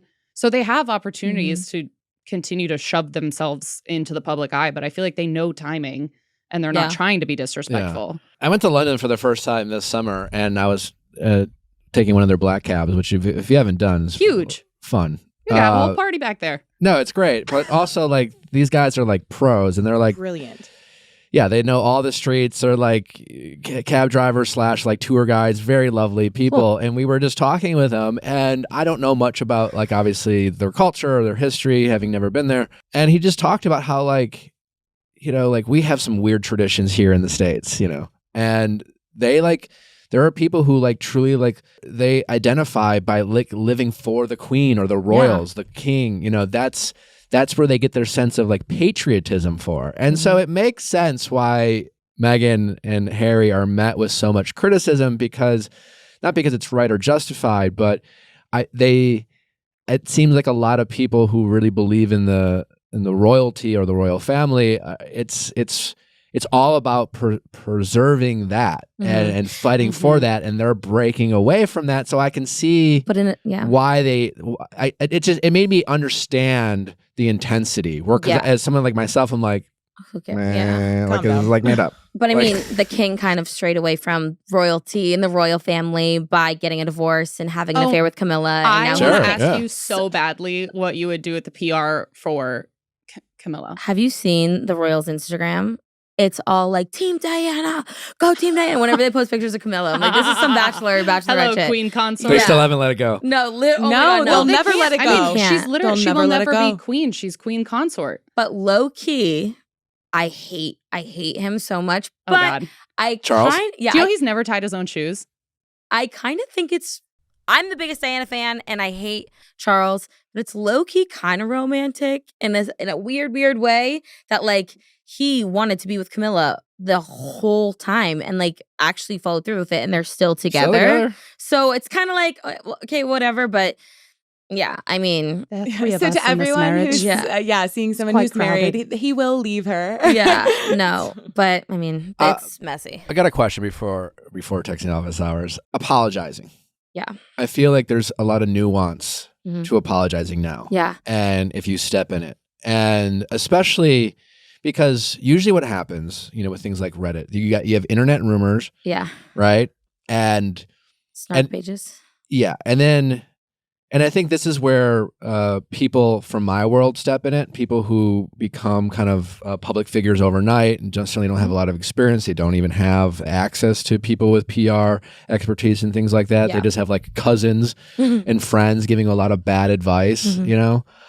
And so there's this thing where sometimes when people I think you got to be really careful when you apologize, because when you apologize, almost always you give it that much more visibility. Yep. And then sometimes the kind of, if conversations are happening about it, like on Reddit, who gives a shit? But you people, if you're reading your Reddit, if you're reading your own press, it feels like the world's attacking you. And then sometimes people be like, they better apologize, they better do this. And there's so many other versions of the story and some truth, but you can't really talk about it because if you do, then it gets that much more attention. And that's when the Us Weeklies and the E! News all pick it up, or the People magazine. So where do you think is the right line for someone to actually apologize? Because there's a lot of cases where, do they have to apologize? Yeah, or that's the question. And if they do, what level of visibility are you now bringing attention to this? Because some people have to decide, well, it's like, are you apologizing for the action, or are you just apologizing for being in the wrong reaction? room? Are you apologizing for their reaction? For their reaction, right? And you can't explain context, so you just apologize. But then all of a sudden, the articles, you have to deal with clickbait. So all of these, press outlets are going to be thinking of the most juiciest clickbait. So do you want your name attached to X, Y, or Z? Yeah. Or maybe you just, as you said, with TJ, he's just going to let it go away. Yep. Because TJ, instead of making a comment about it, is just going to whatever live he says his life. whatever he says is going to be up in headlines like, I didn't have an affair, or blah, blah, blah, blah, blah, or whatever it is. I always say that I want to start a show or a series on my TikTok called Reddit and Weep, and have people read their Reddits, like celebrities reading mean tweets. I did that once on a podcast a long time ago. Reddit is vile. No offense. No pun on words. When it comes to apologizing, I always say, what's your why? Kind of like with what you were describing before. Are you apologizing because you think that what you did was wrong, or are you apologizing for their reactions? Or are you apologizing for your public image? Yeah, because you're afraid, you don't want people to think something of you. Yeah. A lot of the times, though, exactly with what you said, apologizing is bringing it to 99% of eyes who didn't even see it on Reddit. And then that's going to add more controversy. But sometimes people want that. Sometimes people want to be talked about. Sometimes people want to bring it to light. And if that's your why, do the Notes app apology. I mean, there also should be a coffee table book of all celebrities' Notes app apologies. I think it'd sell really well. But brilliant. I think that do it right now. Yeah, right. I think that you just need to figure out why you're doing it. At the end of the day, it is so contrived and so calculated. I don't think a Notes app apology. I've never seen a Notes app apology where I've looked at it and been like, you know what? That's good. They were right. Yeah. They were right. Actions speak louder than Notes app apologies. Like I said earlier, if it's something massive and you do need to speak about it, of course, come on and apologize. I don't think it should be a Notes app apology. I think it's better speaking about it and showing real, authentic reactions, because a lot of times, even just reading something will get taken apart, be in a headline, and be looked at as wrong. But when it comes to reading stuff on Reddit and bringing it to light, you will never make those people on Reddit happy. Ever. So what is the point in even trying to shift their opinion? Take that energy instead and put it on the people who do appreciate what you do, and expanding your business and doing things that will please you and your audience. No troll is ever going to look at a Notes app apology and be like, oh, I'm going back on Reddit and I'm apologizing. Yeah, change my stance. Yeah, no way. These snark pages on Reddit are insane. Don't read them. I think that's also another piece of advice that I've given influencers, because the influencer snark pages on Reddit are foul. They're foul. Yeah. they- Mine are like marketing nerds though. I feel like I've like like Criminal Minds where they profile Yeah. like the serial killers. Yeah. I feel like I've profiled the person who is a regular on Reddit who snarks and trolls and critiques. It is a highly educated, usually intelligent person who is generally doing well in their career, but hates it and isn't particularly happy with their personal life. 100%. And look, I have spoken on my social media before. I've been a hater 1,000%. I have been not the nicest person at some point in my life, but it was always when like I didn't like myself. Yeah. And when the pandemic happened, I saw all these people blowing up on TikTok and like doing the things that I wanted to be doing. And I was like, ugh, like they don't like, I would be a hater because I wanted it, but that was all just a reflection on myself. It's all projecting. So when people do hate or say these things on Reddit, it's like kind of like what you're saying. Yeah, they may be very smart, very successful, but at the end of the day, I don't think they really like what they're doing, and it's showing and it's projecting. But I don't blame some people because I mean, I feel like when you're not in a good headspace, you're not going to like a lot of things about your life or other people's lives. And part of it's fandom. I always say too, like as a diehard Packer fan, I don't just love watching the Packers. I enjoy hating the Vikings. Yeah. And I mean, I'm from Boston. We have to, sure, you enjoy hating teams. So Yeah. there's that too. And you have to remember But to that. have hate, it means they're low key a fan because they care about what you're doing. No, not even low key. Huge fans. Yeah. Yeah. I love my Thank fans. you for listening. Yeah. We love you all. Yeah. Truly. Like It's engagement. they keep the lights on. All right, we're new texting office hours. You down for that? Yeah. Great. And then when we come back, you're going to give us some PR moves for me and the show. Yes. Amazing. Ooh. How's it going? Doing great. My name is Sam, and I'm 37 years old. How can we help, Sam? I need help figuring out if the person that I have hung out with every time I've been single for the last 16 years has like any more feet, and if something could be there. Okay. What do you mean by hanging out with? Yeah, good question. So when I was 21 years old, I met this boy at a wedding, and he was 19, and we kind of hit it off. And he lived about 2 hours away from me, so there was a lot of effort in seeing each other, but we never had any conversations of like what we meant to each other or any like expectations. But we continued this for a couple of years, and then we've both been in some long-term relationships, and we still stayed friendly during that time and caught up on each other's lives. But yeah, every time I was single, I would hit him up again. And so we have seen each other quite a bit throughout the years. Have you gone on dates? Have you hooked up? Like, is it always just been platonic? Like what? Yeah. So yes, we have hooked up and we don't necessarily go on dates per se, because it's always when I'm back home visiting. He'll drive down the 2 hours, and then we'll maybe all go out to dinner together. And then him and I will, hang out later, do breakfast the next morning. And then I saw him last week over Thanksgiving. And so he drove down to see me. And then the following weekend, he drove up to see me and do like a workout class and go to brunch and stuff like that. So not like traditional dates, but kind of. Okay. And I'm a guess in like over 16 years, what stopped you from exploring this as a potential long-term option then? That's a good question. Well, there's always been distance, which isn't the end of the world, but he's a very attractive gentleman. And I just kind of always thought I was one of many. But now that it's been 16 years and we finally started having like a conversation about what we wanted from life, I'm thinking maybe there could be more.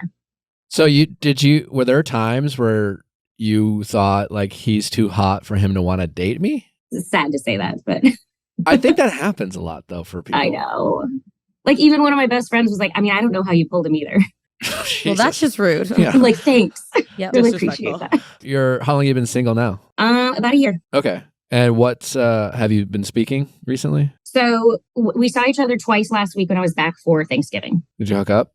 Yes. Good for you. Yeah. On Great. one of the 2 times that we hung out. Great. So on the first one, yes. And then when the second one you're was more done of a hooking daytime up, like thing. what happens? Where does it go? Is it just more like you guys pat each other on the head and be like, thanks for the hang, or like?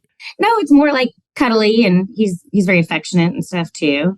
But it's just kind of goofing around talk, not anything. So super. he's 35 now ish. Yep. And what's he doing in life? He has started a business and he coaches. This business he started, how where is it at? Where is it at? Like, Yes, is it up and and running, successful. or so it's like, He has that together. yeah, it's together. Well, because that matters. I mean, Oh, for sure. like I said, when I quit my job and moved to a different city, and I moved to LA and was like shacking up with my buddy in a guest bedroom, like I was dating, but I reflect back and I was just like, I was never going to be in a serious relationship at the time because I just felt so unsettled, and I didn't feel like I was in a position. I was like staying at my buddy's place. It felt like I didn't have I felt homeless in a sense, and that's, and I think everyone feels that way, but I think even for guys, there's an added pressure. Maybe we just put on ourselves or society. I don't know, but I think there's a sense of, and that's also just a convenient excuse to be like, well, I got to work on the biz, and it might be like a valid excuse where it is taking up a lot of their emotional time and energy. So that's why I asked if how established was this business he's started. I have a question real quick. The amount of time that you guys have been in this like side hill residency, a child could have been born and now has their license. 16 years is a very long time. Do you think it's comfort or chemistry? It could be both. What is it more of? Because I feel like Chemistry, I think. That's okay. Yeah. Because I don't know him I don't know him crazy well. Yeah. But just like circle level catch ups and stuff. Yeah. Well, piggybacking off yours, after 16 years, how compatible do you think you guys are? Because there's chemistry, which is fun and exciting, and you can like rev up that chemistry, and just seeing someone every 2 years creates chemistry. Yeah. But how compatible do you think you are with this guy? And I think to Robyn's point, like, is this just convenient, or are you at the stage of your life where you're maybe considering things you wouldn't otherwise consider because maybe you're feeling a little unsettled? But I mean, you are hooking up with this guy.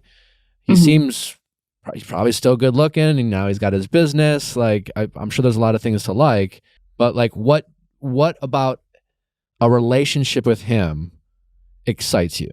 Well, that's the part I'm wanting to figure out. Like, I would like to spend more time and figure out if we are actually compatible. Okay, so you don't even know. Yeah, I don't. You've just been having some sex. I just know I have fun with him. I'm always like super smitten after we hang out. Sex is good? Yes. Okay. Does he make you feel desired? Because I know you mentioned sort of having this perception of him being like this like very hot guy. And I'm curious, like, if there's anything about his behavior that would indicate that he would share that perception. Yeah. Like, he's very, like, when we're out, he's very like handsy, and will, like when we went to that workout class, he like kept touching my bum, like as we're doing it. And then when we went to brunch, he was standing behind me watching the World Cup and was very, Sure. Affectionate. Yes. Affectionate, and made me feel nice. So maybe that's one of my love languages that I didn't know about. Is he affectionate after you guys hook up? Yes. Okay. Amanda's in love. I think. No, I just like, I'm so glad that he is like making, that he like is being kind and making you feel like attended to. What has his dating life been? Yeah, I was just like? gonna ask that. Yeah. Is he in his fuckboy era still? I think he may have just gotten out of it. He's had 3 longer term relationships since I've known him. And again, we still talk when those are happening, but it's not flirty. It's just, how have you been? Like, we've grabbed lunch once or twice. But when we spoke this time, he said, until this year, I always would have said I was a no on kids. And this is the first year I'm thinking like, maybe. You or he said this? This is him. Okay. And that he had talked about like the therapy that he'd been doing and stuff like that. And then his last friend in California is about to move away. So I think it's making him, kind of question where he is in his life and if he does want something more serious. That's kind of what spurred these thoughts. Real quick, why do you think it's never gone further than it's gone?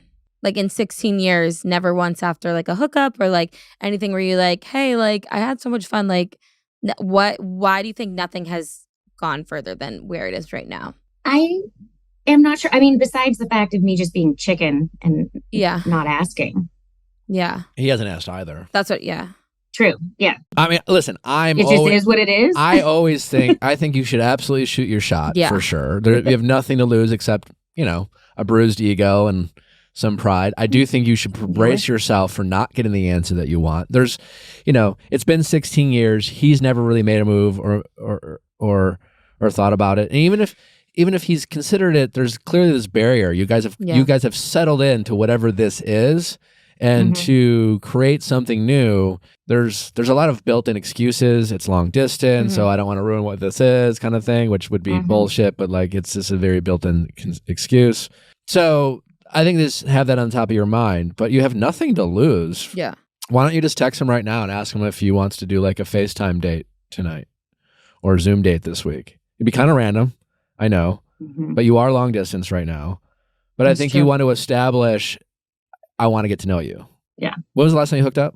Last week? Yeah, 2 weeks ago. 2 weeks ago. What communication have you had with him since? He texted that Monday when I got back. He said that it was like really good seeing me and getting to spend time with me.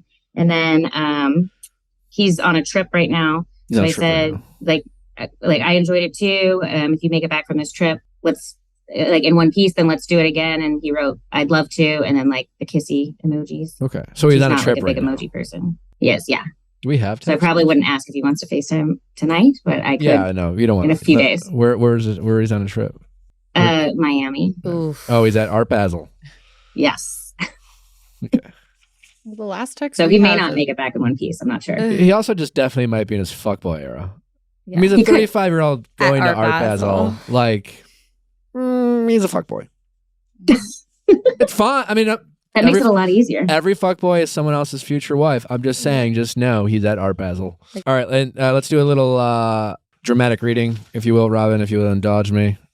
Who am I? You're her. I'll be him. Okay. You're in blue. So you're on the right. It's not black and white. Happy to finally got to see you and spend some time together. Aw, me too. Well, we should do it again if you make it back from Miami in one piece. Tongue out emoji. I'd love to. Three exclamation three marks. exclamation points, 2 kissy face emojis. Same. Have so much fun on your trip, and I'll be super disappointed if I don't get any you up texts. Haha, I'll do my best. Has he sent you any you up texts? He has not. Okay. I'm disappointed. Well, that's 'cause he's at Art Basel. Yeah. So that was on Monday at 4:08 p.m. Now we're Tuesday, 8:11 p.m. I love the stage direction. Have you been listening to that new Nelly song on repeat? What new Nelly song? That's me, actually. What? It's not a new one. I am just from Missouri and super obsessed with Nelly. Okay. And so He's I breaking was character. saying he was Yeah, making a sorry, comeback. breaking character. He writes, ha ha ha ha ha. Oh my God, nothing else but Nelly singing country in this car. Are you talking about the song over and over again? No, the little bit. I was going to say that came out in like The country 2008. You and your car are going to be very popular. Ooh. Very ha ha shit. He got his ha ha. He misspelled ha ha ha. He was driving. He was being casual. Yeah. I'd jump in if I heard Nelly. Girl. Ha ha, I bet you would, you nerd. Laughy face emoji. Oh my God, Nelly is not nerdy, says a 37-year-old already in bed at 9:30 p.m. Ha ha ha, that's the best. He needs a new ha. He needs something other than ha ha ha. I know. He said that's my bedtime. If you weren't a couple time zones away, I'd tell you to come jump in mine with me. I'm wearing those Hampton pajamas you like. Ooh. Ooh. Yeah. That was a joke because he said that my lady, because Don't they're apologize. very You're lady, old flirting. lady. It's okay. Okay, fine. No, but important context. I hear what she's saying. Where Yeah. she's like, "This is not me being like, Like, I wasn't sexy trying to spend something lingerie. super This is like an sexy. inside joke." Self-deprecating and Yes. okay. Ha ha ha ha ha again. I mean, that's He's cackling. he is laughing up the storm. Yeah. Oh yes, baby, talk dirty to me. Love those PJs. Ha ha. I mean, this is nice. Well, lucky for you, I have a whole drawer of them. I will say ha-has can definitely be a self-defense mechanism. Doesn't know what to say. Or like you don't want to be too flirty if it's not being flirty. So like the ha-has are like, I want to say this, but ha-ha in case you take it the wrong way type thing. Yeah. If this doesn't work out, Fair honestly, I feel like Nelly's probably on Raya and it might be single.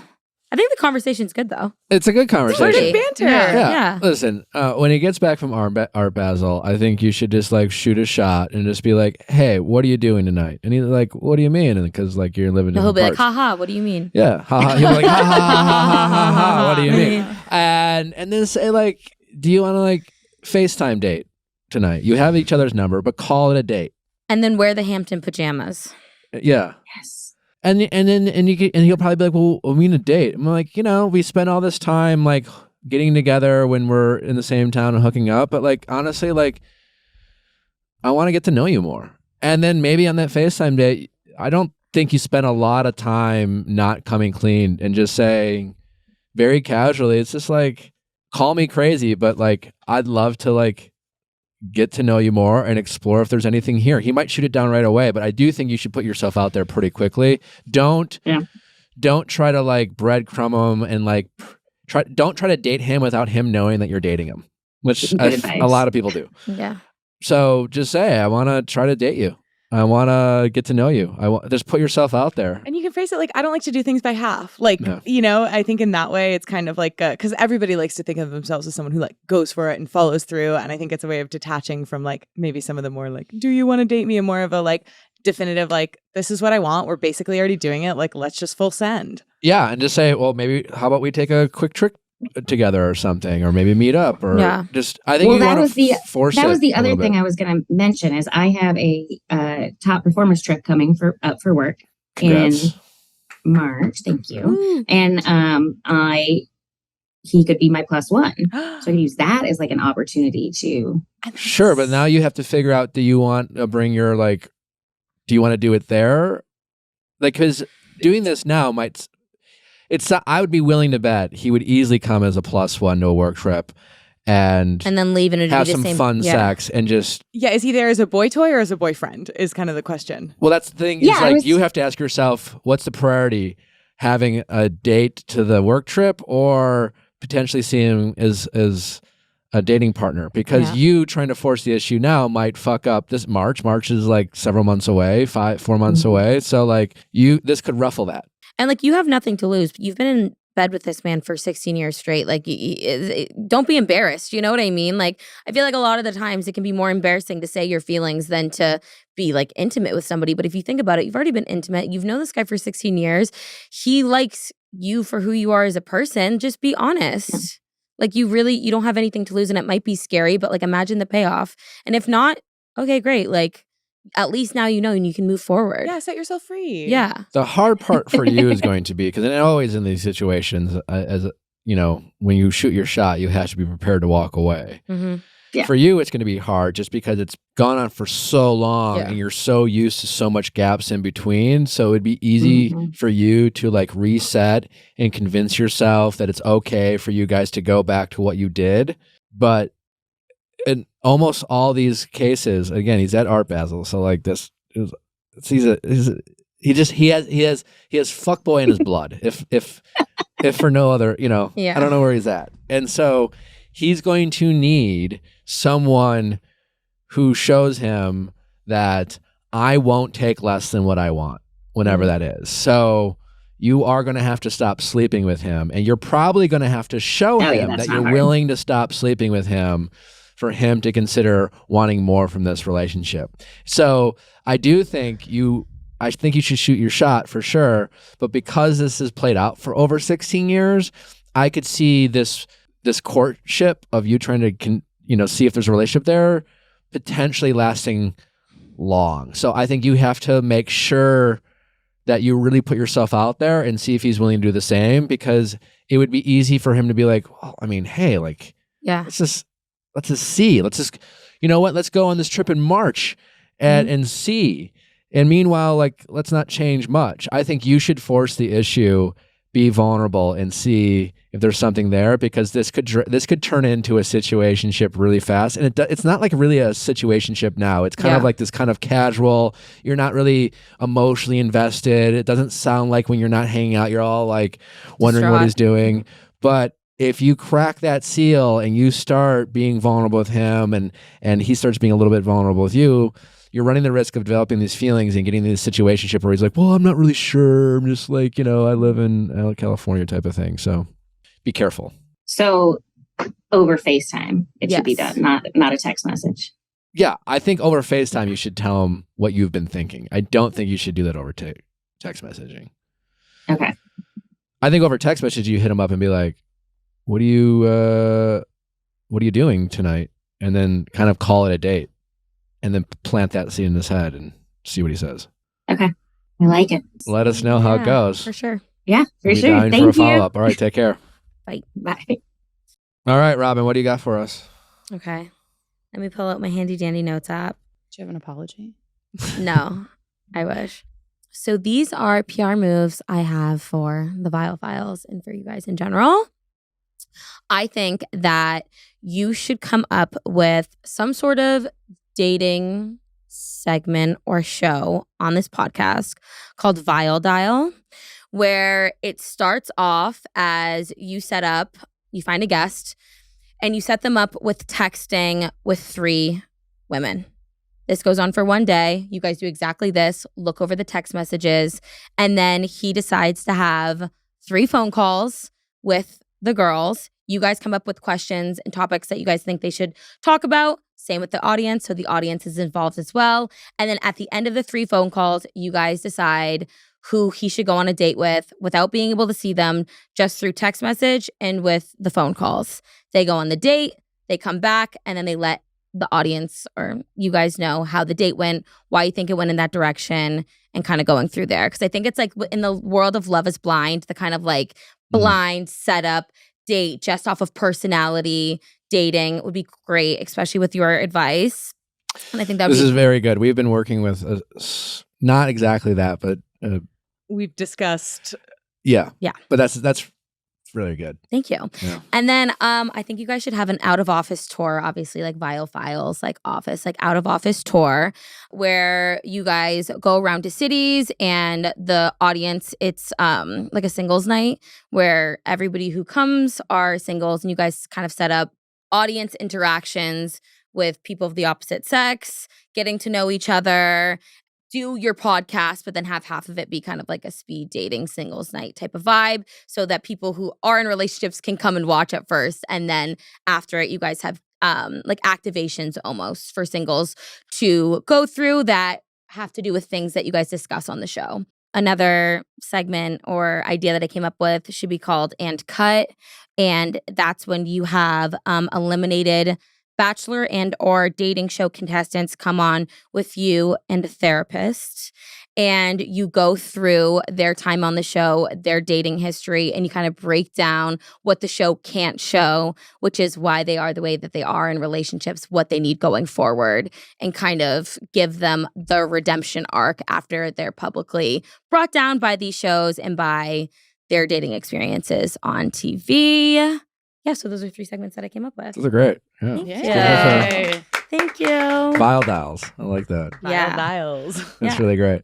Well, Robyn, it's been such a pleasure. Thank you. Come back anytime. Okay, Open perfect. invite. Yeah, you were absolutely great. Please let my audience know where they can find more of your amazing content, whether it's on TikTok, Instagram, or any other place that you are putting out your great stuff. Yeah, so on TikTok and Instagram, it's at GirlBossTown, and that's where I post everything. And if you're single and ready to mingle in Boston, you can find me in my DMs. All right. Hit her up. Well, be sure to do that. Don't forget to check out Don't Text Your Ex Happy Birthday. It's still for sale. It will be for a while. I can't thank, again, all the people who have read it and all the great things people have said about it. If you haven't checked it out yet, if you're going through it, if you are out there dating, stuck in a situationship, not sure if you should leave a relationship, all of that and more. Be sure to check it out. Go to viallfiles.com for all the links of whether it's an audiobook or the book itself. Check it out. Serena Kerrigan is with us on Going Deeper on Thursday or Yay. tomorrow. Love Be sure her. to check that out. She's great. We'll get into a lot of, loves talking about relationships just like we do. We'll get into more pop culture topics. What do we got, Amanda? So yeah, we're going to talk about Keke Palmer's pregnancy announcement. We're going to talk about the 10-year anniversary of Harry Styles and Taylor Swift's iconic Central Park. Oh, yeah. Is he dating Kendall Jenner? We're going to talk about some of those rumors. And also the Stranger Things house is for sale / potentially being purchased. So I talk a little bit about some TV sets. All right. Cute. Great. Well, be sure to tune in. Go follow GirlBossTown all over the internet. You won't be sorry. Thank you. Don't forget to send those questions at asknick@castme.com. Cast with a K. See you tomorrow.